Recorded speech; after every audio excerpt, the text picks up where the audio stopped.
True story, literally happened less than half an hour ago. I was craving a cigarette, but I was out. That wasn't really the problem because I told myself when I ran out I would start chewing gum and, well, quit smoking. Anytime I ever find myself without cigarettes, I find myself eating large quantities of food. Problem is, there's no food in the house. I had a friend stop by my house earlier today, and he has cigarettes on him. I could bum some off of him, which would fix my problem, or I could leave my house and go find me some food. I chose option 2 because, well, let's face it, I'm tired of spending over $200 a month to make my teeth more yellow than they already are. So I hopped in my car and I drove to my parents' house. I got to my parents' house, I went up to the deck and started chatting it up with my brother when I felt something come down on my hat. At first I thought it was a bug, but after caressing my right ear, I noticed that it was bird shit. I went inside and scrubbed the entire right side of my head and took my hat off and threw it in the dryer for about 15 minutes with about 20 bounce sheets. I went back outside and that bird was still there, up in a branch above where I was standing on the deck. My dad comes out to check on the food and the barbecuer, and I told him what happened.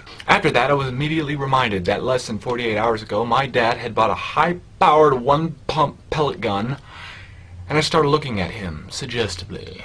My dad then explains to me that our trailer park is adjacent to a baseball field where kids were currently playing their Little League games, and it would probably be a bad idea to pull out the pellet gun while there were children in the area. He then walked inside and came out with a slingshot. He must have shot off at least a dozen tiny pellets at the dove in the branch above us. None of them hit the dove, of course, because my dad's a terrible shot, and the dove decided to sit there and look at us like, well, you can't touch this. So my dad walks inside, and he comes back out with a huge marble-sized lead pellet.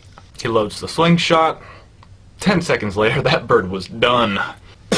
Just fell down. I think the bird's blood is still on the porch. He picks up that dove by its tail feathers and chucks it into the dumpster. Coming back from the dumpster, he stops, turns around, goes back to the dumpster, opens up the dumpster lid and pulls the bird out and rips out the breast. "Here you go, Brandon," he says. "That's your dinner."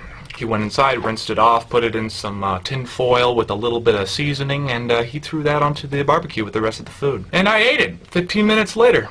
Revenge never tasted so sweet.